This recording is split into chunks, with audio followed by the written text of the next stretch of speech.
መጽሐፍ ቅዱስ የያዛችሁ መጽሐፈ ዜና ምዕራፍ 4 ላይ እናውጣና ሁለት ቁጥሮች እናነባለን። መጽሐፈ ዜና መዋዕል ቀዳማዊ ምዕራፍ 4 ከ9 እስከ 10 በጌታ በኢየሱስ ስም አነባዋለሁ። እንደዚህ ይላል። ያቤጽም ከወንድሞቹ ይልቅ የተከበረ ነበረ። እናቱም በጣር ወልጄዋለሁ ብላ ስሙን ያቤጽ ብላ ጠራችው።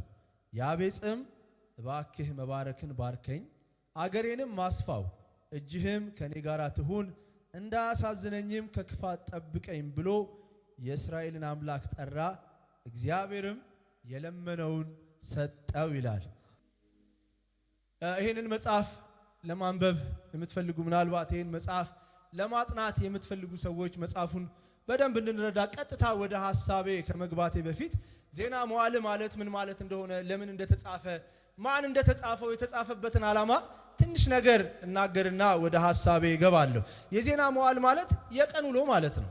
ወይም ደግሞ በእንግሊዘኛ ዲያሪ እንደሚባለው ወይም ስብሰባ ላይ ሰዎች ቃለ ጉባኤ እንደሚጽፉት እንደዛ አይነት ሐሳብ ማለት ነው። የቀን ውሎ፣ የስብሰባ ሐሳብ የሚል አይነት ትርጉም አለውና በልማድ ይሄንን መጽሐፍ እዝራ ነው የጻፈው ተብሎ ይነገራል። መጽሐፉ ገና ሲጀምር አዳም ሴትን ወለደ ብሎ ስለሚጀምር ምንም ለማን ይጻፍ ቀጥታ ማን እንደጻፈው የሚናገር ነገር የለም። በልማድ ግን የቤተ ክርስቲያን አባቶች ይሄንን መጽሐፍ የጻፈው እዝራ ነው ብለው ይናገራሉ። እና ይሄ ጻፊ በጣም በሚያስደንቅ መልኩ ይሄንን መጽሐፍ ሲጽፍ በጣም ብዙ ማቴሪያሎችን ተጠቅሟል። ብዙ ሪሶርሶችን ነው የተጠቀመውና ከግማሽ የሚሆነው ከግማሽ በላይ የሆነው የመጽሐፈ ዜና የሁለቱንም ማለት ነው ሐሳብ ከሳሙኤልና ከነገሥት መጽሐፍ ላይ ነው የወሰደው። በደንብ አጥንቶ በደንብ አዳብሮ ነው የጻፈውና ሳሙኤልና ነገሥት ላይ የምታገኟቸውን ሐሳቦች እዚህ መጽሐፍ ላይ ታገኛላችሁ።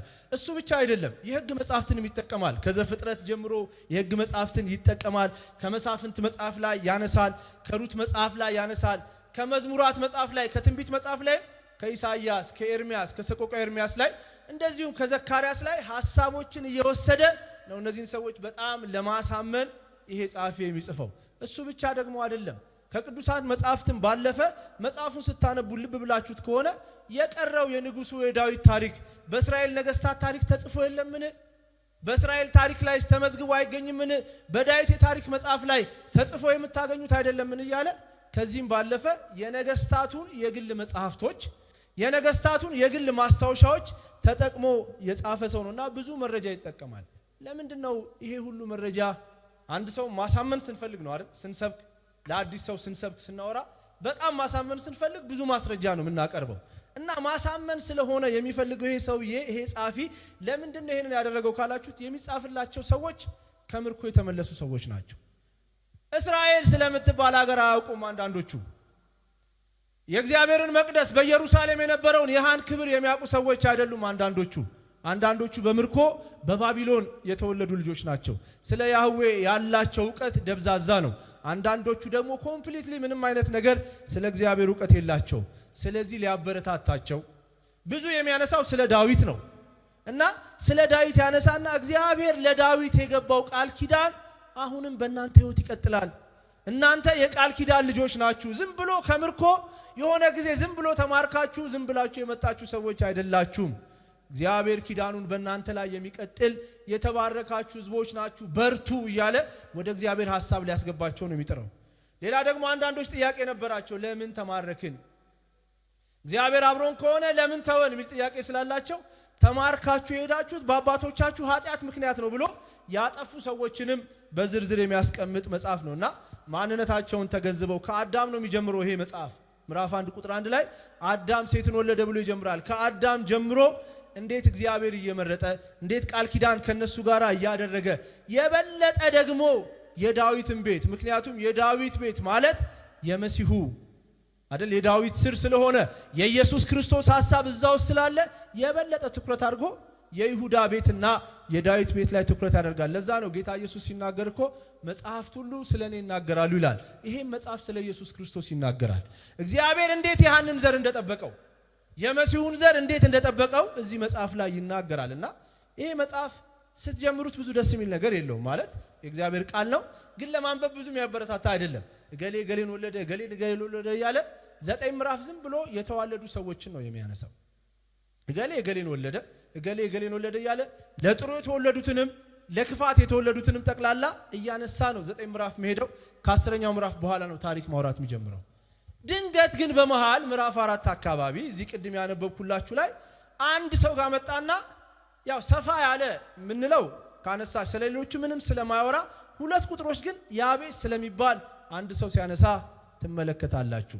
ያቤጽ ማለት እዚሁ እናትየው ከምን ሐሳብ ስሙን እንዳወጣችለት ይናገራል። የስሙ ትርጉም ያቤጽ ህመም ማለት ነው፣ ሐዘን ማለት ነው፣ ስቃይ ማለት ነው፣ ምጥ ማለት ነው፣ ጣር ማለት ነው። ደስ የሚል የስም ትርጉም ያለው አይደለም የዚህ ሰውዬ ስም። እና እናትየው በብዙ ጭንቅ ስለወለደችው በብዙ ምጥ ስለሆነ የወለደችው ያቤጽ ብላ ስም አወጣችለት ይላል። ስለ ያቤጽ መጽሐፍ ቅዱስ ላይ ብዙ ነገር አናገኝም። ግን ምናልባት አንደኛ ዜና ምዕራፍ 2 ቁጥር 55 አካባቢ የጸሐፍት ወገኖች ወይም ጸሐፍት የሚባሉ ሰዎች በያቤጽ ከተማ ተቀምጠው ነበር የሚል ሐሳብ እናገኛለን።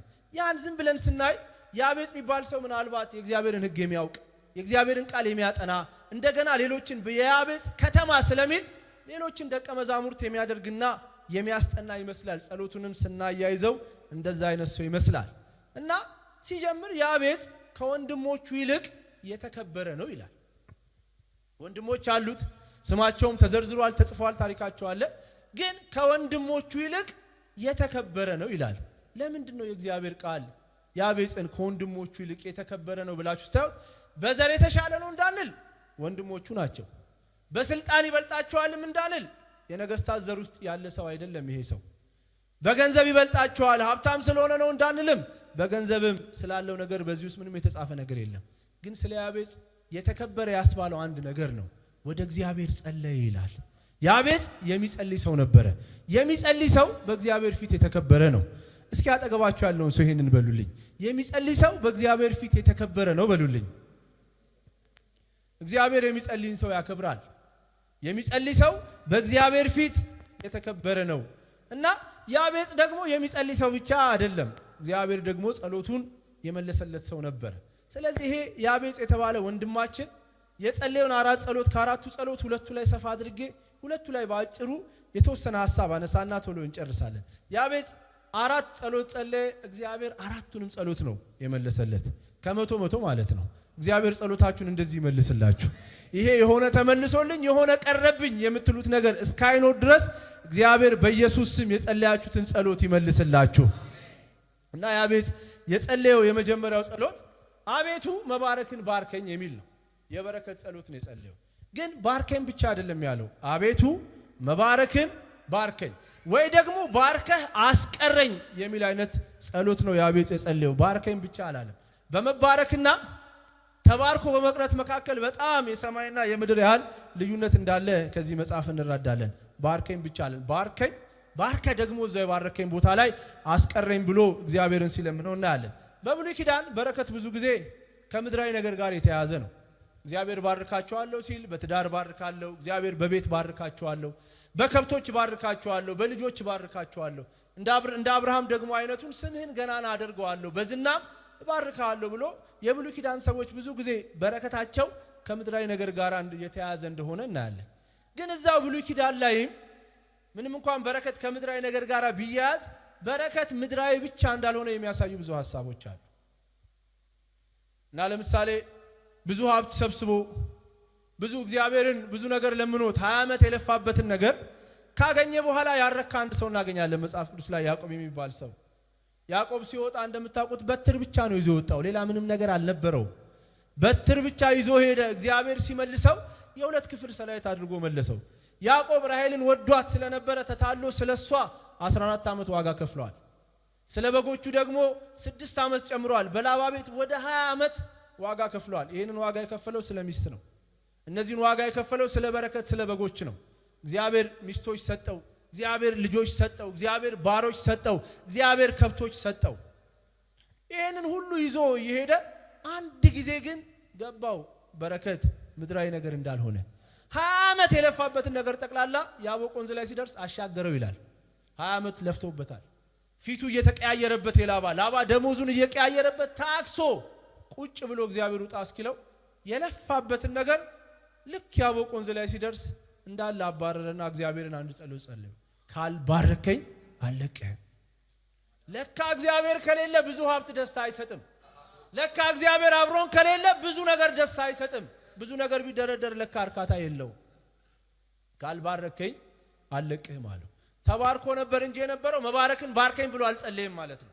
ሰብስቦ ያን ሁሉ ነገር ካልባረከኝ አልለቅህም። ያዕቆብ ከዛ ጸሎት በኋላ ሲወጣ ካያችሁት የወጣው እያነከሰ ነው።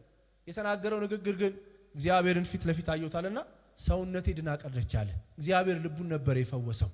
እግዚአብሔር መባረክን ይባርካችሁ። ባርኮ ብቻ አይተዋችሁ። መባረክን እግዚአብሔር በኢየሱስ ስም ይባርካችሁ። እንደምታውቁት በጎ ስጦታ ሁሉ የሚሰጠው ከእግዚአብሔር ነው። የሚባርክ አምላክ እግዚአብሔር ነው። ጌታ ኢየሱስ ክርስቶስ ጋር ማርቆስ ወንጌል ሲነግረን አንድ ወጣት ወደ ኢየሱስ ክርስቶስ መጣ ይላል መጽሐፍ ቅዱስ። ይሄ ወጣት የተሳካለት ሰው ነው። የእግዚአብሔርን ሕግ የጠበቀ በልጅነቱ ገንዘብ ያገኘ በሰው መመዘኛ በጣም የተባረከ ወጣት ነው። መንፈሳዊ ነገርም የሚያውቅ ስለሆነ ወደ ኢየሱስ ክርስቶስ ስር ሲመጣ ተንበርክኮ ቸር መምህሮይ ብሎ ነው ኢየሱስን ያናገረው። እና ቸር መምህሮይ የዘላለም ሕይወት እንዳገኝ ምን ባደርግ ይሻለኛል አለ። በቃ ሕጎችን ጠብቅ፣ አትስረቅ፣ አታመንዝር፣ አትግደል፣ አትዋሽ ሚሊዮን ሲነግረው ይሄንንማ ከልጅነቴ ጀምሮ ሳደርግ ቆይቻለሁ አለ። አንዳንድ ጊዜ እግዚአብሔር የሰጠን ነገር ጣዖትም ስለሚሆን ማለት ነው። እና ይሄ ሰውዬ ከእግዚአብሔር የተቀበለው ብዙ ገንዘብ ነበረው። ይሄንንማ ከልጅነት ጀምሬ አድርጌያለሁ ሲለው አንዲት ነገር ብቻ ቀርታለች፣ እሱን ካደረክ እኔን መከተል ትችላለህ አለው። ምንድነው የቀረው አንድ ነገር ሲለው ያለህን ገንዘብ ሙሉ ሰብስበህ ሽጥና ንብረትህን ለድሆች አካፍለህ ተከተለኝ ሲለው ያ ወጣት እያዘነ ተመለሰ ይላል። ተባርኳል እንጂ መባረክን ባርከኝ ብሎ ተባርኮ የቀረሰው አልነበረም። የሰጠው እግዚአብሔር ነው። ለእግዚአብሔር ግን መስጠት አቃተው ያንን ገንዘብ። ምናልባት እኮ እሺ ብለው ኢየሱስ ክርስቶስ እንዳለ ላይቀበለው ይችል ነበር፣ አያውቅም። ግን እያዘነ ተመለሰ ይላል። አሁንም እኮ ብዙ ሰዎች አሉ፣ እናንተ ጋር ላይ ኖሩ ይችላሉ፣ እኛ ቸርች አሉ። እግዚአብሔርን በስራ ባርከን ይሉትና እግዚአብሔርን በገንዘብ ብትባርከኝ ይሉትና ስራ ሲያገኙ እግዚአብሔርን ለማገልገል ይቸገራሉ። እግዚአብሔር በጣም በሀብት ሲባርካቸው አዘማመራቸው ይለወጣል። እንዴ መዝለል የሚያስተውን ከሆነማ ሀብት ምን ያደርጋል? እልልታ የሚያስተው ትምህርት ምን ያደርጋል? ለእግዚአብሔር በእግዚአብሔር ፊት መንከባለል መዋረድን የሚከለክል ትዳርማ ምን ያደርጋል? ራሱ እግዚአብሔር ሲጨምር የሚያስጨምር ነገር እግዚአብሔር ይስጠን። ሲጨምር በእኛ ህይወት የሚጨምር ነገር እግዚአብሔር ያብዛልን። እና አንዳንዶች እንደውም ከቸርችም ይጠፋሉ፣ ቢዚ ነኝ ይላሉ። እግዚአብሔር ጋር ለመምጣት ያቅታቸዋል። ግን የሰጣቸው ራሱ እግዚአብሔር ነው ወገኖች። ራሱ እግዚአብሔር አድርጎላቸው ራሱ እግዚአብሔር ሰጥቷቸው ይጠፋሉ። ግን ደግሞ እርካታ የላቸውም እነዚህ ሰዎች። ጠጋ ስትሏቸው እርካታ ይናፍቃሉ የድሮውን ነገር፣ ግን ለማድረግ ኃይላቸው ተይዟል። ያቤጽ ግን የገባው ሰው ስለነበረ እግዚአብሔር ሆይ ስትባርከኝ ካንተ እንዳልጠፋ አድርገህ ባርከኝ አለው። ካንተ አጠገብ እንዳልጠፋ አድርገህ ባርከኝ፣ የምትሰጠኝን ነገር ጠቅላላ መልሼ ላንተ እንዳመጣው አድርገህ ባርከኝ፣ ጸጋ ብትሰጠኝ ሳልሸጠው እንዳገለግል አድርገህ ባርከኝ፣ ምንም ብታደርግልኝ ላንተ እንድሰጥህ አድርገህ ባርከኝ ብሎ ነው የጸለየው። ምንም ሰጠኝ ነገር ካንተ ጋር እንዳይወዳደርብኝ አድርገህ ባርከኝ፣ የምትባርከኝ ነገር ከፊትህ እንዳያጠፋኝ አድርገህ ባርከኝ ይላል። እግዚአብሔር በሚሰጣችሁ ነገር ከፊቱ ከመጥፋት እግዚአብሔር ይጠብቃችሁ። በእውነት ብዙ ሰው ተቀብሎ ከእግዚአብሔር ፊት ጠፍቷል። ብዙ ሰው ተቀብሎ ከእግዚአብሔር ሕልውና ጠፍቷል። ከእግዚአብሔር ሕልውና የሚያጠፋ በረከት በኢየሱስ ስም ከሕይወታችሁ ላይ ይከልከል። ከእግዚአብሔር መገኘት የሚያርቅ በረከት በጌታ በኢየሱስ ስም ከሕይወታችሁ ላይ ይከልከል። ያቤጽ እንደዚህ ነው የጸለየው። እግዚአብሔር በሰጠን ነገር ከመወሰድ በኢየሱስ ስም ይጠብቀል። እግዚአብሔር በእድሜ ደግሞ የባረከው አንድ ሰው መጽሐፍ ላይ ታገኛላችሁ። ሁለተኛ ዜና ምዕራፍ 29 እስከ 32 ድረስ የተጠቀሰለት በጣም የተወደደ ሕዝቅያስ የሚባል ሰው አለ። እግዚአብሔር ይባርካል፣ በእድሜ ይባርካል፣ በጤንነት ይባርካል፣ በገንዘብ ይባርካል፣ በብዙ የሚባርክ አምላክ እና ይሄ ሕዝቅያስ የሚባል ሰው በጣም የተወደደ ሰው ነው። ተዘግቶ የነበረውን መቅደስ እንደገና ያስከፈተ፣ ሌዋውያን ከተበተኑበት ሁሉ ሰብስበው ኑ ለእግዚአብሔር ዘምሩ፣ ለእግዚአብሔር መስዋዕትን ሰው፣ ህዝቡም አስራቶቻቸው እንዲሰጡ፣ የሙሉ ጊዜ አገልጋዮች ወደ አገልግሎታቸው እንዲገቡ ያደረገ ትልቅ ፋሲካ ከብዙ ዓመት በኋላ በእስራኤል እንዲከበር ያደረገ ደግሞ ወጣት እኮ ነው። ገና በ25 ዓመቱ ነው ወደ ንግስና የመጣው ወጣት ነው። እግዚአብሔር ግን የትልቅ ሰው ልብ የሰጠው ነበር። በ25 ዓመቱ ሰው ንግስና ላይ ሲመጣ የሚታየው የሚያብለጨልጭ ነገር ነው። ይሄ ግን ይህ አልታየውም። እንደ ዳዊት እግዚአብሔርን ያየ ሰው ነበር እና እንደዛ እየሄደ እግዚአብሔር ነገሮችን እያሳካለት ጠላቶቹን እየመታለት 32ኛው ምዕራፍ አካባቢ በተጨመረለት እድሜ በተለይ ባመመው ጊዜ እግዚአብሔር አምላክ ሆይ ስለ ስም ያደረኩትን አስባለሁ። ኢሳይያስ መጥቶ ከዚህ በሽታ አትድንም ትሞታለህ ብሎት ነበር። ትሞታለህ በቃ ተዘጋጅ ቤትን አዘጋጅ ብሎት እየሄደ ወደ የኢሳይያስን ትንቢት እንደሰማ ወደ ግድግዳ ዞሮ እግዚአብሔር አምላክ ሆይ አለ ስለ ስም ያደረኩትን ነገር አስብ፣ ከዚህ በሽታ ፈውሰኝ እባክህ ተመልከተኝ ሲለው እሺ ስለ ዳዊት የገባውትን ቃል ኪዳን አስባለሁ 15 ዓመት ጨምሬልሃለሁ አለና እግዚአብሔር በእድሜ ባረከው። እነዛ 15 ዓመታት ግን ለሕዝቅያስ ደስ የሚሉ አልነበሩ። እንደውም አዲሱ መደበኛ ትርጉም ላይ ሄዳችሁ ብታዩት የሕዝቅያስ አመጽ ነው የሚለው ራሱ ርሱ። የእግዚአብሔርን አደባባዮች ከፍቶ አሳየ። የከበሩ ንዋየ ቅዱሳናትን ለማይገባቸው ላልተገረዙ ሰዎች ከፍቶ አሳየ። በተጨመረለት እድሜ እግዚአብሔርን አሳዘነ። በእውነት ለዚህ ሰው ቢሞት ነበር የሚሻለው፣ በክብር ነበር፣ ነገር ግን ሚል ህይወት አይኖረውም ነበር። በተጨመረለት እድሜ ግን እግዚአብሔርን በድሎ እብሪተኛ ሆኖ አለፈ። እግዚአብሔር በባረከን ነገር እሱን ከማሳዘን እግዚአብሔር ይጠብቀን። በእውነት እግዚአብሔር በሰጠን እድሜ በሰጠው እድሜ እግዚአብሔርን አሳዘነ። እግዚአብሔር በሰጠን ጸጋ፣ እግዚአብሔር በሚሰጠን ገንዘብ፣ እግዚአብሔር በሚሰጠን ልጆች፣ እግዚአብሔር በሚሰጠን ከሱ በተቀበል ነው። በእርግጥ ከምን ተነፍሰው ትንፋሽ ጨምሮ ሁሉ ነገራችን የእግዚአብሔር ነው። እሱ በሰጠን ነገር እግዚአብሔርን ከመበደል እግዚአብሔር አምላክ ሁላችንን የሚጠብቀን። ያቤጽ እንደዚህ ነው የጸለየው፣ ባርከኝ ግን ተባርኬ ካንተ አልጉደል። ስትጸልዩ ባርከኝ ብቻ አትበሉት፣ ስትባርከኝ መልሼ ደግሞ ላንተ እንዳመጣው አርገ ባርከኝ በሉት። ተባርኮ መባረክ በኢየሱስ ስም ይሁንላችሁ። ሁለተኛ የጸለየው ጸሎት የመስፋፋት ጸሎት ነው። ደግሞ ሀገሬን አስፋው አለ። ሀገሬን አስፋ ብሎ ሲጸልይ እናያለን። በብሉይ ኪዳን እግዚአብሔር ለአብርሃም የሰጠው ተስፋ የነበረው ምንድነው? የረገጥከውን መሬት ሁሉ ላንተና ለዘርህ አወርሳለሁ የሚል ነው። ስለዚህ አስፋኝ ብሎ ሲጸልይ በአንድ በኩል ለአብርሃም የገባውን ቃል ኪዳን ፈጽም እያለ ነው። ሁለተኛ ደግሞ የሚወርሱት የጠላቶቻቸውን እነዚህ የአሞናውያን፣ የፌሪዛውያን፣ ኬጢያውያን፣ ኢያቡሳውያን የሚባሉትን ሰዎች የነሱን መሬት ስለሆነ ጠላቶችን ደግሞ አጥፋቸው እያለ ነው እየጸለየ ያለው። አስፋኝ በዛው ደግሞ ጠላቶቻችንን አጥፋ እያለ እየጸለየ ነው ያለው። ምዕራፍ 2 ቁጥር 55 ላይ ቅድም ስነግራችሁ በያቤጽ ከተማ የምትባል ከተማ አለች። ጸሐፍት የእግዚአብሔርን ቃል የሚያጠኑ እሱ ደግሞ በስሙ ከተማዋ ስለተሰየመች ምናልባት ደቀ መዝሙር የሚያደርጋቸው ተማሪዎች ይኖራሉ ተብሎ ይታመናል። የእግዚአብሔርን ቃል የሚያስተምራቸው የእግዚአብሔርን ቃል የሚያስጠናቸው ሰዎች ነበሩና ስፍራው ስላልበቃቸው ለራሱ አይደለም ትልቅ ቤት ይኑረኝ እያለ አይደለም ይጸልያል። ስፍራው አልበቃንም፣ ጠላቶቻችንን እየመታ የእግዚአብሔር ቃል የሚያጠኑ ሰዎች እንዲበዙ፣ የእግዚአብሔርን ቃል የሚማሩ ሰዎች እንዲበዙ ስፍራችንን ዳርቻችንን አስፋው እያለ ሲጸልይ ታያላችሁ። እግዚአብሔር እቺን ቤተክርስቲያን ያስፋት፣ አጥቢያዎቿን ያስፋ፣ የጸሎት አድማሳችሁን በኢየሱስ ስም ያስፋ። ጸሎታችንን እግዚአብሔር ለዓለም እንድንጸልይ ነው የጠራን። ለኔ ብቻ እያልን እንድንጸልይ እግዚአብሔር አልጠራን። አሁን እየሄድን እየረገጠን ምንኖር የሰው መሬት የለም።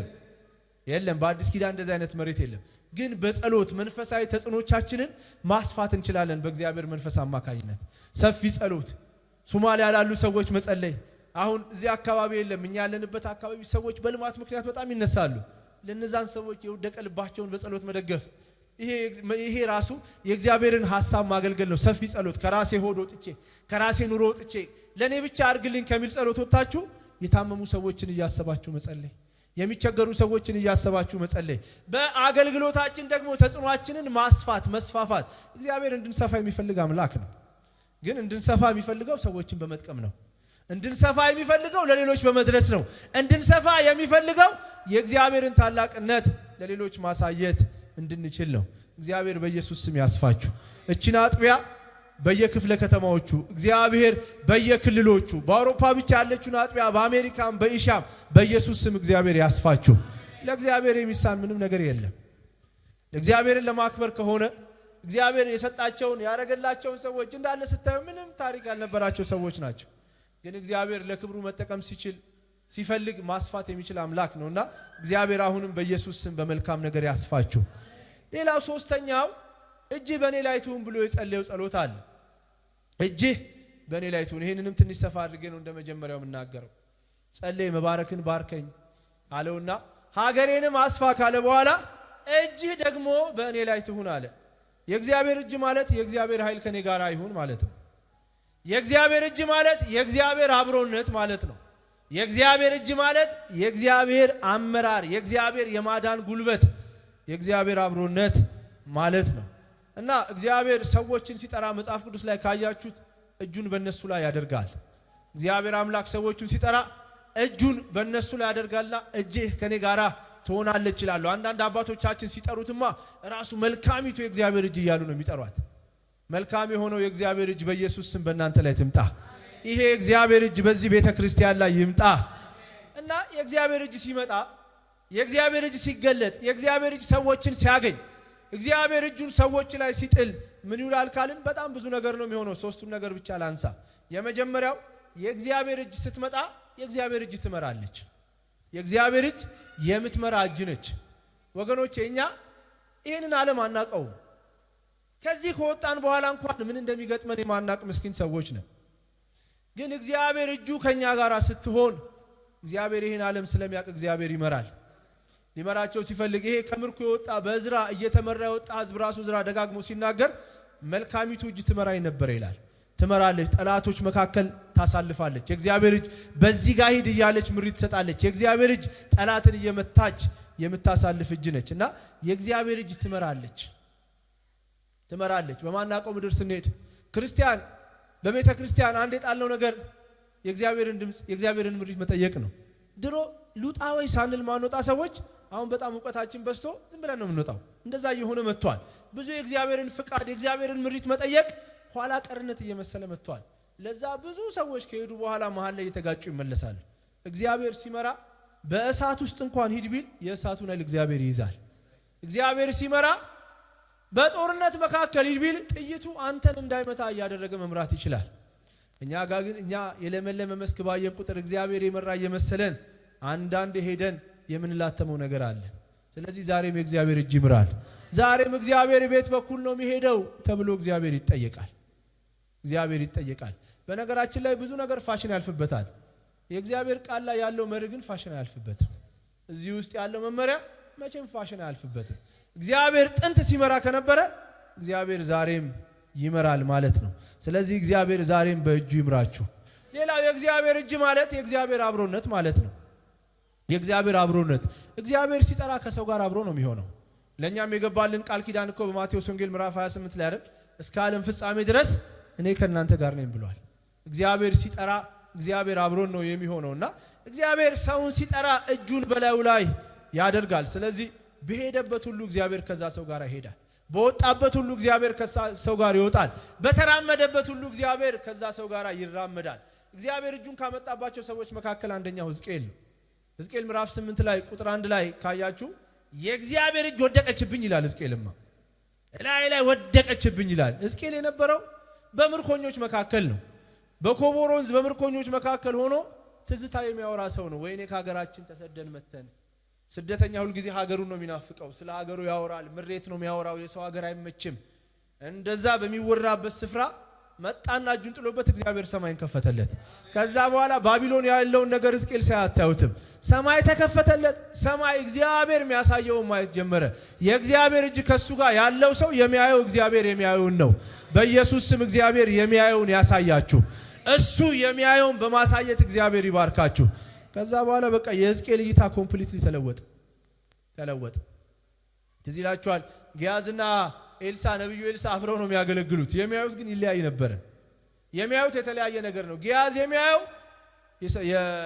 የሶራውያንን ፈረሶች ነው የሚያየው፣ የሶራውያንን ሰረገሎች ነው የሚያየው። ኤልሳ ደግሞ አብረው ቆመው የሚያየው እነሱን የከበቧቸውን የእግዚአብሔር ፈረስና ሰረገላዎች ነበር የሚያየው። እና እግዚአብሔር እጁን በእኛ ላይ ሲያደርግ የምናየው የእግዚአብሔርን ጥበቃ ነው እንጂ የጠላቶቻችንን ማስፈራት አናይም። የምናየው የእግዚአብሔርን ኃይል ነው እንጂ የጠላቶቻችንን ድንፋታ አናይም። እግዚአብሔር አምላክ የልቦና አይኖቻችሁን በኢየሱስ ስም ይክፈትላችሁ። እግዚአብሔር አምላክ የልቦና አይኖቻችሁን በኢየሱስ ስም ይክፈትላችሁ። ሌላው ሶስተኛው የእግዚአብሔር እጅ ምን ታደርጋለች ካላችሁ ጉልበትና ብርታት ትሰጣለች። የእግዚአብሔር እጅ ታበረታለች። የእግዚአብሔር እጅ ጉልበት ትሰጣለች። የእግዚአብሔር እጅ የምታበረታ ናት። ሁለተኛ ጢሞቴዎስ 4 ላይ አንድ ሐሳብ አለ። እሱን ላንብብላችሁ። ቁጥር 16 ጀምሮ እንደዚህ ይላል ጳውሎስ፣ በፊተኛው ሙግቴ አለ አንድስ እንኳን አልደረሰልኝም። ፍርድ ቤት በተከራከረ ጊዜ ማለት ነው፣ ሞት ተፈርዶበት ብዙ አብረውት የሚያገለግሉ ሰዎች እንዳሉ ታውቃላችሁ። ሁለተኛ ጢሞቴዎስ ምዕራፍ 4 ከቁጥር 16 ጀምሮ በፊተኛው ሙግቴ አንድስ እንኳን አልደረሰልኝም፣ ሁሉም ተውኝ እንጂ ይህንም አይቁጠርባቸው ይልና ዳሩ ግን የስብከቱ ሥራ በእኔ እንዲፈጸም አሕዛብም ሁሉ እንዲሰሙ አለ። እኔ በሕይወት እንድኖር ምናምን አይደለም። እግዚአብሔር እጅ ሲያመጣ መልእክት ነው የሚሰጠው። እግዚአብሔር እጁን ሲያመጣባችሁ ለራሳችሁ አትኖሩም፣ ለሰው ነው የምትኖሩት። እግዚአብሔር ከእናንተ ጋር ሲሆን በፍጹም ሰው ለራሱ መኖር አይችልም። ኢየሱስ የሞተው ለራሱ አይደለም ለኛ አይደለ? ስለዚህ እጁን ሲያመጣብን ለራሳችን ሳይሆን የምንኖረው ለሱ ነው። አሕዛብም እንዲሰሙ አለ፣ እንዲድኑ አሕዛብም ሁሉ እንዲሰሙት ጌታ በእኔ አጠገብ ሆኖ አበረታኝ አለ። እግዚአብሔር በእኔ አጠገብ ሆኖ አበረታኝ፣ ከአንበሳም አፍ ዳንኩኝ ይላል። የእግዚአብሔር እጅ የምታበረታ ነች። የደከመ ሰው ካለ ዛሬ በኢየሱስ ስም በእግዚአብሔር እጅ መበርታት ይሁንለት። የደከመ የዛለ ጉልበቱ የላላን ሰው በጌታ በኢየሱስ ክርስቶስ ስም በእግዚአብሔር እጅ መበርታት ይሁንላችሁ። እና ጳውሎስ ሁሉም ጥለውኝ ሄደዋል፣ የእግዚአብሔር እጅ ግን አይለይም። ሰዎች በተለያየ ምክንያት ጥለውን ሊሄዱ ይችላሉ። እግዚአብሔር ግን ልጆቹን ጥሎ ሄዶ አያውቅም። ከልጆቹ ራሱን ለሰከንድ ሰውሮ አያውቅም። ዕዝራ 7 ላይ ዕዝራ ይናገራል። የእግዚአብሔር እጅ ስለረዳችኝ አለ ብዙ ሰዎችን ለመሰብሰብ ብርታትን አገኘዋል። ወደ ኢየሩሳሌም መቅደሱን ለመስራት በሚሄዱበት ጊዜ ያስፈራ ነበረ ከፊታቸው ያለው ሁኔታና እሱ ራሱ ተነስቶ ለመሄድ ሰው ለመጥራት መጀመሪያ ራሳችን መበርታት አለብን። ሰዎች ከመጥራቱ በፊት ራሱ መበርታት ራሱ በኃይል መታጠቅ ስለነበረበት የእግዚአብሔር እጅ አበረታችኝ አለና ሌሎችንም ደግሞ ከኔ ጋራ እንዲሄዱ ለመጥራት ብርታትን አገኘው ይላል። ወገኖቼ ዛሬም የእግዚአብሔር እጅ ለመፈወስ ትምጣለን። የሚያስፈልገን የእግዚአብሔር እጅ ነው። ዛሬም ድንቅ ለማድረግ የእግዚአብሔር እጅ ወደ ኢትዮጵያ ቤተክርስቲያናት ትምጣ። የእግዚአብሔር እጅ ወደዚህ ቤተክርስቲያን ትምጣ። የእግዚአብሔር እጅ በኢየሱስ ስም ወደ እያንዳንዳችን ሕይወት ይምጣ። ጸሎታችንን መቀየር ያለብን ይመስለኛል። ቢሮ ውስጥም እየተጫወትን ነበር። በእውነት ጸሎታችን አሁን መቀየር አለበት። መፈለግ ያለብን ራሱ እግዚአብሔርን ነው። አሁንም ያስፈልገን ራሱ እግዚአብሔር ነው፣ የጸጋ ስጦታ አይደለም። ቤተክርስቲያን አሁን ተባርካለች። ብዙ መሬት አላት፣ ብዙ ህንጻዎች አላት፣ ብዙ ገንዘብ አለ። እሱ ፈቀቅ አያደርግም። ያስፈልጋል፣ አያስፈልግም አላልኩ። ግን እግዚአብሔር ወዳየልን መግባት የምንችለው እሱ ከኛ ጋር በኃይል ሲሰራ ብቻ ነው። ስለዚህ እግዚአብሔር ጸሎታችን ይለውጠው። እጅ ትምጣ ወደሚል ጸሎት፣ ህልውና ይውረሰን ወደሚል ጸሎት፣ ፊት ታብራልን ወደሚል ጸሎት እግዚአብሔር ያሸጋሽገን። በእውነት እንዲህ አይነት ጸሎት ውስጥ እግዚአብሔር ያስገባል። በቃ አብላናል ነው እኮ በላን፣ ስጠናል ነው ሰጠን። ከትላንትና ከአባቶቻችን ይልቅ አሁን ያለነው ትውልድ የተሻለ ምድራዊ ኑሮ እንኖራለን። ግን እግዚአብሔርን በመግለጥ መንፈስ ቅዱስን በመግለጥ ደግሞ እንደነሱ የበረታን አይደለንም። እነሱ የሰማዩን ነገር ይፈልጉ ስለነበረ እግዚአብሔር በፈለጉት ነገር አረካቸው። እግዚአብሔር የምንለምነውን የሚሰጥ አምላክ ነው። ግን የሚጠቅመንን አውቆ መጸለይ ከኔና ከናንተ ይጠበቃል ወገኖቼ። የአቤጽን ጸሎት እንድናይ የፈለኩት ለዛ ነው። እጄ ይምጣብኝ እኮ ያለው ሰዎችን ለመጥቀም ነው። በፍጹም የራሱን ሕይወት ለመሙላት አይደለም የእግዚአብሔርን እጅ የጠየቀው። ምክንያቱም ወንድሞቻችን ውስጥ የነበረው ጸጋ እኛን ነው የጠቀመን፣ እኛን ያነጸን፣ እኛን ያገለገለን። ሰው ያለው ጸጋ ራሱን አይጠቅምም፣ ሌሎችን ነው የሚጠቅመው። ስለዚህ ተባርኮ አስፋፍቶት ለራሱ መጠቀም ስላልፈለገ እጅ ትምጣብኛል። እጁ የመጣበት ሰው ለትውልድ ይተርፋል። እጁ የመጣበት ሰው ለሀገር ይተርፋል። እጁ የመጣበት ሰው ለዓለም ይተርፋል። ስለዚህ እጅ ይምጣብኝ፣ ለሰው ጠቃሚ ሰው ልሁን ብሎ ጸለየ። ሰዎችን የምጠቅም፣ ሰዎችን የማገለግል፣ ሰዎችን የምረዳ፣ ለሰዎች የምቆረስ ሰው እንደሆን እጅ በላይ ላይ ትምጣ ማለት ሲመራው እሱ ደግሞ ሰዎችን ይመራል። ሲያበረታው እሱ ሰዎችን ያበረታል። እግዚአብሔር አብሮት ሲሆን ሰዎችን እግዚአብሔር አብሮት ውስጥ ይከታል። እግዚአብሔር ጸሎታችንን ይለውጣው። እጅ ትምጣ ወደሚል ጸሎት። ፊት ነው የናፈቀኝ እጅህ ይቅር። በእርግጥ እግዚአብሔር ሲመጣ እንኳን እግዚአብሔር እኮ ትልልቅ ሰዎች፣ ገንዘብ ያላቸው ሰዎች፣ እንግዶች እንኳን ወደ ቤታችን ሲመጡ ባዶ እጃቸው አይመጡም። ትልቁ እግዚአብሔር ባዶ እጁን አይመጣም። በፍጹም ባዶ እጁን አይመጣም። እንደውም እግዚአብሔር የሚደነቀው የሚያስገርም የእግዚአብሔር ባርክ ሰው ማሄድበት ቦታ ነው እግዚአብሔር የሚሄደው። ትዝ ይላችኋል ዮሐንስ ወንጌል ምዕራፍ 5 ላይ ያ 38 ዓመት ሙሉ አልጋ ላይ የተኛ ሰውዬ የሚረዳኝ ሰው የለም ብሏል። ውሃው ሲናወጥ የሚያስገባኝ ማንም ሰው የለም፣ ለዛ ነው ያልዳንኩት ብሏል። ይህን ሰውዬ የሚረዳው ሰው ከሌለ የአልጋ ቁራኛ ከሆነ በትንሹ ሰውነቱ ላይ ነው የሚጸዳዳው ማለት ነው። ልብሱን አይቀይርም፣ ገላውን አይታጠብም ማለት ነው። እንዴት ሊሸት እንደሚችል አስቡት። አይደለም 38 ዓመት ያልታጠበ ሰው፣ 1 ወር ያልታጠበ ሰው ሽታው አያስጠጋም። 1 ወርም ተውት። ላብ የሚያልበው አንዳንድ ሰው ለመጠጋት ይከብዳል። እንደዚህ ብለን ሰዎችን እንሸሻለን አንዳንድ ጊዜ። 38 ዓመት ሙሉ የሸተተ ሰው ጋር አንድ ሰው እንኳን ሊያየው፣ ሌላውን ለመርዳት የመጣ ሰው እንኳን ዞር ብሎ አይቶት የማያውቀው ሰው ጋር የሚመጣ አምላክ እኮ ነው አምላካችን። እና ባዶ እጁን ደግሞ አልመጣም። 38 ዓመት ሙሉ የተሸከመችውን አልጋ ዛሬ ተራው አንተ ነው ተሸክማት ሂድ ነው ያለው። እና ባዶ እጁን አይመጣም። ና ስትሉት አትከስሩም ልላችሁ ነው። የጌታ ፊት ስለሚያበራ ሲመጣ ማአት ነገር ነው ይዞ የሚመጣው። ለሰው ለትውልድ የሚተርፍ ነገር ይዞ ይመጣል። በኢየሱስ ስም ጸሎታችን ይቀየር። አራተኛው የጸለየው ጸሎት ከሚያሳዝን ነገር ጠብቀኝ አለው። ማለት እጂ ከኔ ጋር ሆኖ መባረክን ባርከኝ ተስፋፍቼ ደግሞ እንዳላዝን ከክፉ ነገር ጠብቀኝ ይላል። ስሙ ሐዘን አይደለ? ስሙ ስቃይ ነው። ስሜ እንዳይሰራብኝ ጠብቀኝ እያለው ነው። አንዳንድ ጊዜ ሰዎች ላይ ስማቸው ይሰራል ታውቃላችሁ። አንድ በጣም ወደው ጓደኛ አለኝ እጆ የሚባል እና አንድ የሚጸልየው ጸሎት አለ። በጣም ብዙ መከራ ብዙ ዋጋ ስለከፈለ እግዚአብሔር ሆይ ስሜ ሰርቶብኛል አውቃለሁ ይላል። አሁን ደግሞ ኢዮብን በደብል ፖርሽን እንዳሰብከው ደግሞ በዛኛው በኩል ስሜ ይስራብኝ እያለ ይጸልያል። በጣም ስሙ ሰርቶበታል። ክርስቲያን ህይወቱ የሚሸት ሰው ቢጠራ ከሚጠሩ ሰዎች መካከል ነው። በእውነት መልካምነቱ፣ ቅንነቱ መንገድ ላይ ስትቸገሩ ካየ መኪናውን ሰጥቷችሁ አንድ ይጠብቅልኝ ብሎ በእግር ሄዶ ላንተን የሰጠው ሂድበት ምናምን የሚል ሰው ነው። እሱ በእግር ይሄዳል እናንተ ሰጥቶ። ማንንም ሰው ሲያደርግ ያላየሁትን ነገር እሱ ህይወት ላይ ይቻላል። እና በብዙ መከራ አልፎ ስለነበረ ስሜ እኮ ሰራብኝ ይላል። አንዳንድ ሰዎች ላይ ስማቸው ይሰራል። ስም ማንሳት ስለማልፈልግ ነው። እና ያቤጽ እናቴ ሐዘን እንዳለችኝ ጭንቅ እንዳለችኝ ጭንቆኛ አልጨርስ፣ ሐዘኖኛ አልጨርስ፣ የሚያሳዝንን ነገር ከኔ ያርቅልኝ ይላል። እግዚአብሔር ክፉን ነገር ከቤታችሁ ያርቅ። ዓለም በክፉ እንደተያዘች እናውቃለን ይላል እግዚአብሔር ቃል። ይሄ ክፉ ቤታችሁ በኢየሱስ ስም አይግባ። እግዚአብሔር በልጆቻችሁ ክፉ ነገርን አያሳያችሁ። እግዚአብሔር በትውልዳችሁ ክፉ ነገርን አያሳያችሁ።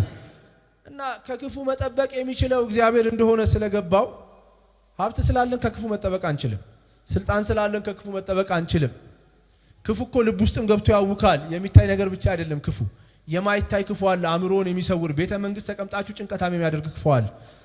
ሳውልን ሲያስጨንቀው ታያላችሁ። ምንም ሳይጎድለው ክፉ መንፈስ እየመጣ ያስጨንቀው ነበር ይላል። ሀብት ሳይጎድል፣ ስልጣን ሳይጎድል፣ ዝና ሳይጎድል ግን የሚያስጨንቅ ነገር አለ። እና እንዳላዝን እናቴ እንዳወጣችልኝ ስም እንዳላዝን ከክፉ ሁሉ ነገር አንተ ጠብቀኝ ብሎ ወደ እግዚአብሔር ጸለየ። ጌታ ኢየሱስም ያስተማረው ጸሎት አንዱ ከክፉ አድነኝ ብላችሁ ጸልዩ ብሏል። ክፋት ምድር ላይ ስላለ ሐዘን ውስጥ እንዳልገባ ጠብቀኝ እያለ ይጸልያል። እና ያቤጽ አንድ ነገር ገብቶታል። ከሐዘን የሚጠብቀው የእግዚአብሔር እጅ እንደሆነ ስለገባው ከክፉ ነገር ሁሉ ጠብቀኝ አለ። የእግዚአብሔር ምላሽ ምን ነበረ ለያቤጽ ጸሎት? እንዳልኳችሁ ያቤጽ ጸሎት ራስ ተኮር ጸሎት አይደለም። ገንዘብ ቢያገኝ ለእግዚአብሔር ሊሰጥ፣ እግዚአብሔር ጸጋ ቢሰጠው ለእግዚአብሔር ክብር ሊያውለው፣ እግዚአብሔር ሲያሰፋው ምድር ሲሰጠው ለእግዚአብሔር ክብር ሊያውለው፣ እጁ ብትመጣበት እነዛን ህዝቦቹን አብሮ ሊያገለግል። እንዳልኳችሁ አዲሱ ትውልድ ተበረታቶ እንዲገባ የተጻፈ መጽሐፍ ነው። እና እግዚአብሔር ለያቤጽ ምን አደረገለት ብለን ስጠይቅ እግዚአብሔር የለመነውን ነገር ሁሉ ሰጠው ይላል። እግዚአብሔር የለመናችሁትን ሁሉ ይስጣችሁ በኢየሱስ ስም። እግዚአብሔር ከማያልቀው በረከት የለመናችሁትን ሁሉ እግዚአብሔር ይስጣችሁ። በእርግጥ አዲስ ኪዳን ላይ እግዚአብሔር የለመነውን ሁሉ አይሰጥም። የለመናችሁትን ሁሉ ይሰጣችኋል የሚልም ቃል አልተጻፈልንም። ልመናችንን እንድናስተውል ብዬ ነው። እግዚአብሔር የሚሰጠን መልስ እንደ ፈቃዱ የሚል ቃል አለ። እንደ ፈቃዱ የለመነውን ሁሉ የሚሰጠን ይላል። እግዚአብሔር እንደ ፈቃዱ መጸለይ እንድንችል ፈቃዱን በልባችን ላይ ይሙላው። እንደ ፈቃዱ ብንጸልይ እግዚአብሔር ያደርግልናል ይላል። ስለዚህ ሁል ጊዜ ትክክለኛ ጸሎት፣ ወደ እግዚአብሔር ልብ የቀረበ ጸሎት፣ እግዚአብሔርን ደስ የሚያሰኝ ጸሎት፣ ከራሳችን ይልቅ ሌሎችን የሚጠቅም ጸሎት ስንጸልይ እግዚአብሔር ቶሎ ይሄን ጸሎት ይመልሳል። እስኪ አንድ ሳምንት ለሆነ ሰው ጸልዩ፣ ሲሆንለት ታያላችሁ። ፍቅር የሚታየው ለሰው በመጸለይ ነው። ራሳችንንማ ስለምን ለራሳችን ሁሉ እንጸልያለን። ለኛ ለመመለስ 10 ዓመት የፈጀ ጸሎት እስኪ ለሆነ ሰው አድርጉት። ጾም ጸሎት ያዙና ሳምንት ሳይሞላ ለዛ ሰው ተፈጽሞታላችሁ። በዛ ፍቅር ስለሚገለጥ ለሰዎች በመማለድ ለሰዎች በመጸለይ የሚገለጥ ፍቅር ስላለ እስኪ ለእግዚአብሔር መንግስት ትኩረት የሰጠ ጸሎት ጸልዩ። እግዚአብሔር ያንን ጸሎት ቶሎ ይመልሳል። ለዛ ነው አንደኛ ዮሐንስ 5:14 ላይ በእግዚአብሔር ፊት ለመቅረብ ያለን ድፍረት ይህ ነው ይላል። ወደ እግዚአብሔር ፊት ወደ ጸጋው ዙፋን ለመጸለይ ለመቅረብ ያለን ድፍረት ይህ ነው። ማንኛውንም ነገር እንደ ፈቃዱ ብንለምን እርሱ ይሰማናል ይላል። እግዚአብሔር የሚሰማ አምላክ ነው። ግን የሚሰማው ፈቃዱን የሚጸልይ ሰው ነው። 2 ሚስት ስጠኝ ብሎ የሚጸልይ ሰው ካለ እሱን እግዚአብሔር አይሰማም፣ ከፈቃዱ ጋር ስለሚጋጭ። ኢቭን ጎረቤቶቼን እንዳስቀና ሀብት ስጠኝ ጎረቤቶቼን ላስቀና ብሎ ለሚጸልይም ሰው እግዚአብሔር አይሰጥም። ምክንያቱም ያ ጸሎት እንደ እግዚአብሔር ፈቃድ ስላልሆነ ማለት ነው። እንደ እግዚአብሔር ፈቃድ የሆነ ጸሎት ግን ስንጸልይ እግዚአብሔር አምላክ ይሰማናል። ምናልባት አንዳንድ ጸሎት የዘገየባችሁ ሰዎች እዚህ ውስጥ ካላችሁ ጸሎቴ ለምን አይመለስም ብላችሁ የምትጠይቁ ሰዎች ካላችሁ ምናልባት ምን አይነት ጸሎት እንደምትጸልዩ ቼክ ማድረግ ያስፈልጋል። እውነተኛ ጸሎት ይሄን ከማንበብ ነው የሚመጣው። ይሄ የጸሎት መጽሐፍ ነው። በነገራችን ላይ የጸሎት ርዕስ እውነተኛ የጸሎት ርዕስ እዚህ ውስጥ ነው ያለው። ፍላጎታችን ውስጥ ልባችን ውስጥ ብዙ ፍላጎት አለ። ፍላጎቶቻችንን የሚገራው ይሄ እግዚአብሔር ቃል ስለሆነ ይሄ የጸሎት መጽሐፍ ነው። እዚህ ይሄን ስናነብ እውነተኛ እግዚአብሔርን ሐሳብ እናገኛለን። ለምሳሌ እዚህ ውስጥ ጸልዩ ከተባለው ነገር መካከል መንግስት ትምጣ የሚል ጸሎት ነው። ግን ብዙ የተዘነጋ ጸሎት ነው አይደል? መንግስት ትምጣ ብለን ጾም ጸሎት ምን ይዘ አይመስለኝም። የሆነ ነገር ማስለቀቅ ስንፈልግ ጾም ጸሎት እንደምን ይዘው መንግስት ትምጣ የሚል ጸሎት ለመጸለይ ጾም ጸሎት አንይዝም። ግን የእግዚአብሔር ፍቃድ የሆነው አንዱ ጸሎት ምንድነው? መንግስት ትምጣ ብላችሁ ጸልዩ ይላል። ስለዚህ ልባችን የሳተውን ልባችን ወደ ሌላ ነገር ዘንበል ያለውን ይሄ ቃል ይመልሰዋል ማለት ነው። ስለዚህ ምን አይነት ጸሎት ስለጸለይኩ ነው ያልተመለሰልኝ ብሎ መጠየቅም መልካም ነው። ለያቤጽ እግዚአብሔር የመለሰለት ጸሎቱ ግላዊ ስላልሆነ ነው። ጸሎቱ ከራሱ ደስታ ይልቅ የእግዚአብሔርን ደስታ ያስቀደመ፣ ከራሱ ጥቅም ይልቅ የሌሎችን ሰዎች ጥቅም ያስቀደመ ስለነበረ እግዚአብሔር ጸሎቱን መለሰለት። ስለዚህ ከምርኮ እየተመለሰ ያለውን ሕዝብ ለማበረታታት አምላካችሁ እግዚአብሔር ጸሎትን የሚመልስ ነው እያላቸው ነው።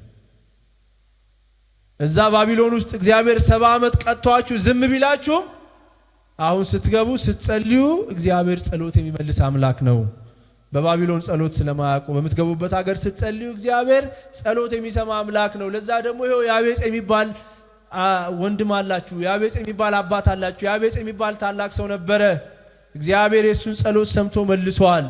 የእናንተንም ጸሎት ይመልሳል። ግን እንዴት ጸልዩ? እንደ እግዚአብሔር ሐሳብ ጸልዩ ብሎ በአንዳንድ ጸሎቶቹ መጽሐፍ ቅዱስ ጸለየ ብቻ ብሎ ነው የሚያልፈው። እዚህ ጋር ግን የጸለዩን ጸሎት ያስቀመጠላቸው ጸሎቱን ሞዴል እንዲያደርጉት ነው። በጌታ በኢየሱስ ስም የእግዚአብሔርን የልብ በሻት በመጸለይ እግዚአብሔር ይባርካችሁ። እጃችሁን አንሱና ልባርካችሁ። በእውነት እግዚአብሔር የልቡን መሻት በመጸለይ በጌታ በኢየሱስ ስም ይባርካችሁ። ውስጣችሁ ልባችሁ ውስጥ ጸሎታችሁ ውስጥ የእሱን የልብ ሐሳብ እንድትጸልዩ የልቡን ሐሳብ በመሙላት እግዚአብሔር አምላክ ይባርካችሁ።